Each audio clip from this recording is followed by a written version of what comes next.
armor, bags, and other leather accessories with sophisticated handmade decor. Costumes for a lively tribal dance with rich ornamentation. A team of 2 Ukrainian masters working for completely different audiences. UATV visited enthusiastic craftsmen who help people around the world to express their creativity.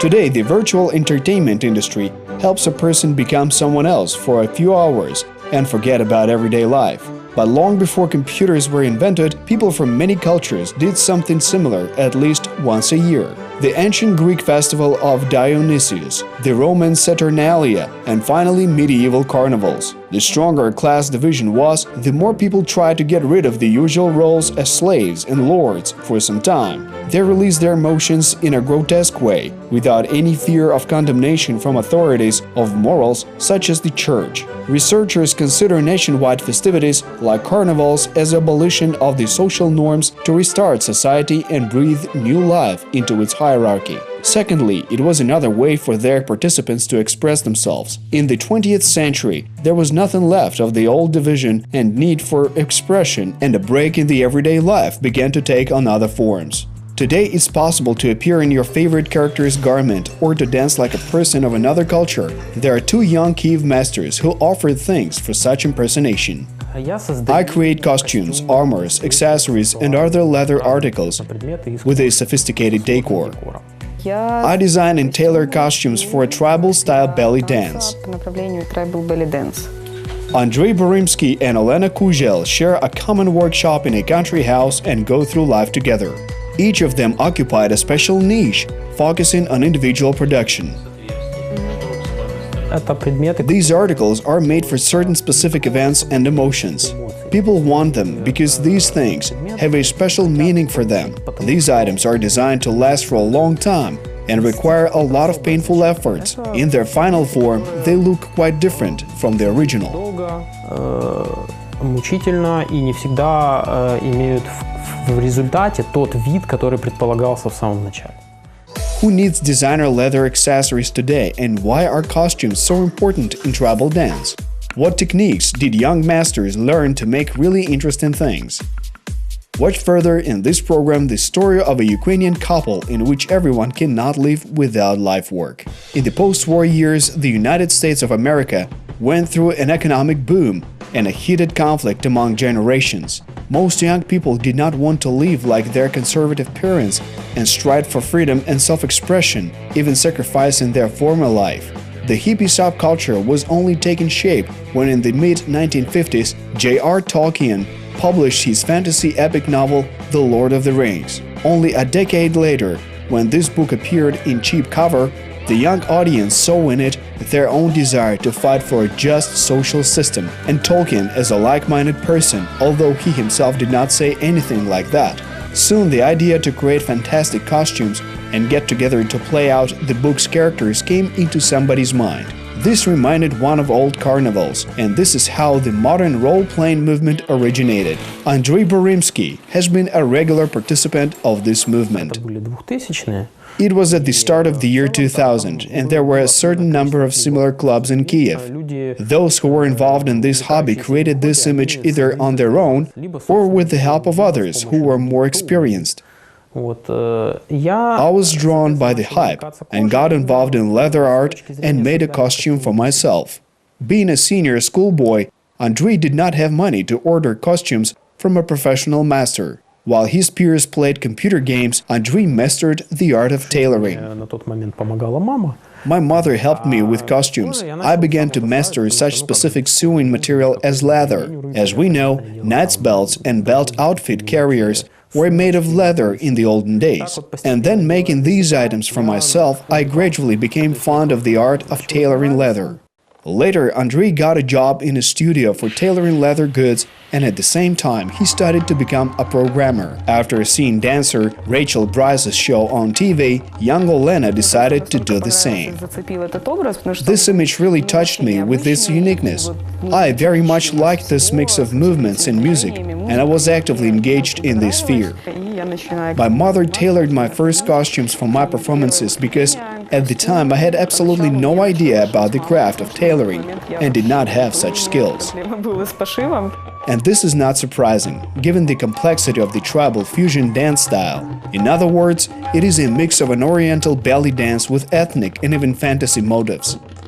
The American filmmaking industry widely used it as exotic, although it was far from dances that were done in the courts of sultans. Anyway, dancer Jamila Salimpour added North African, Spanish and Indian ethnic motifs to it, and in the 1960s her dance ensemble was famous along the west coast of the US. Hippies also had its influence.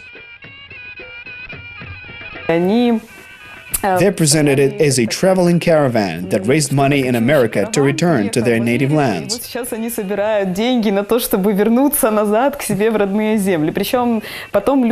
recruited people from the audience. As a result, they recruited a huge staff. Later, immigrant of Ukrainian origin and Jamila Salimpour's disciple, Masha Archer, systematized the tribal belly dance style. She opened her own dance school and began to develop costumes and jewelry. Key features of the modern tribal belly dance with the fusion prefix are eclecticism in details and improvisation in movements. This dance has a lot of room for imagination. If you want, you can dance Indian dances or combine it with the sounds of hip-hop music, and this will give a totally amazing wow effect. So Tolkienist, leather crafter and dancer designer, how could their paths cross? These two groups of role players and tribal dancers cross with each other. I have many disciples involved in role-playing movement. As for me, I am not one of them. Most of my friends who know Lena for some reason think that she's also involved in my hobby.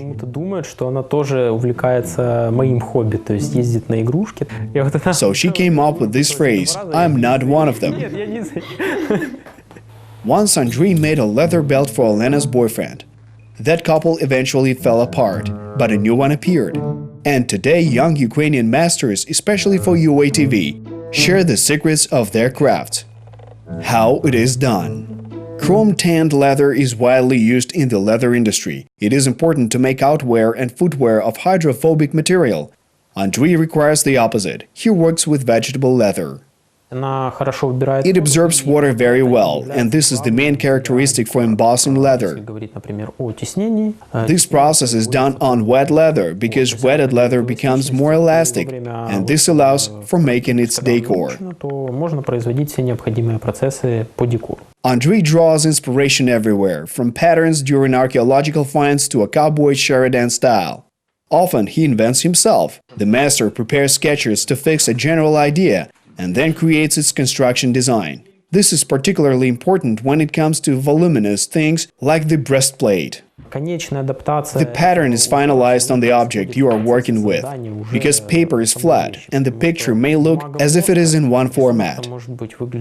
And then when you check a pattern on a model by its volumes, then you will detect places where something has to be extended, reduced, moved, or changed.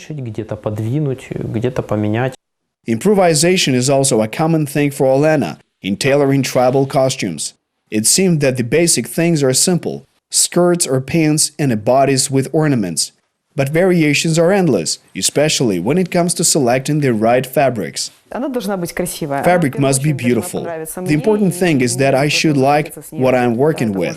It can be lace, sequin fabric, mesh or veiling, all the necessary fabrics that convey the right image.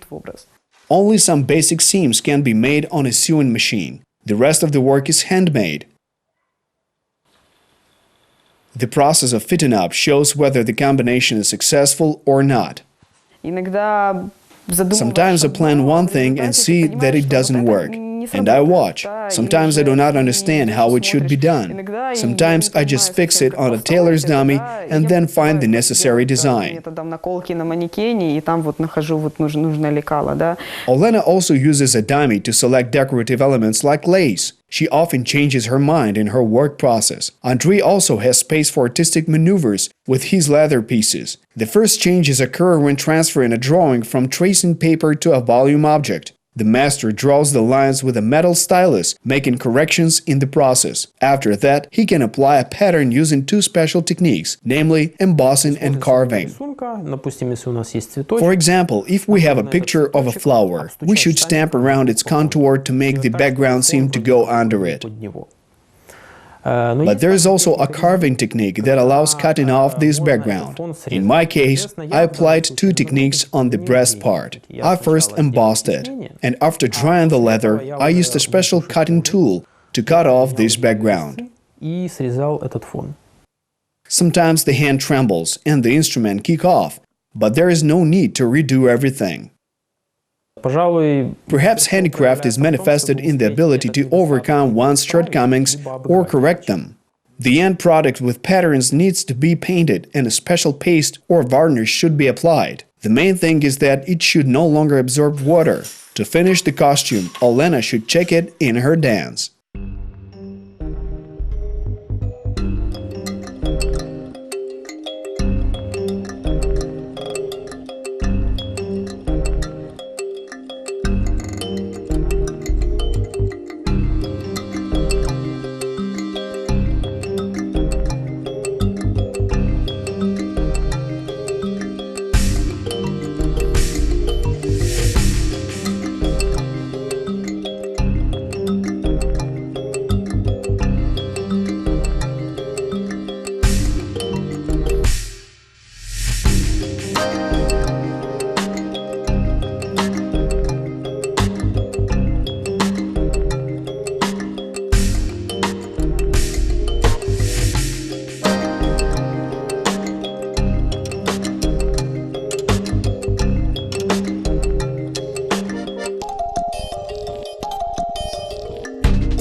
Olena often had to change the design of the costume after a trial dance.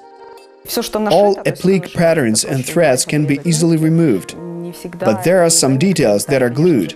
Other details are easier to redo. Everything that can be ripped off can be removed. Sometimes a skirt can be too long. If there is a rush before a performance, you have to change the dance according to the features of the costume. Olena offers not exact copies of her costumes, but their variations. For both her and Andriy, copying is more difficult work than creating an original costume. The couple managed to impress many understanding admirers from different countries that work in professional spheres. We have many customers in Europe and the US, but we recently got orders from Hong Kong, Korea and Japan. This dance style is actively developed in these countries. Over the past several years, I gained experience working with Ukrainian filmmakers.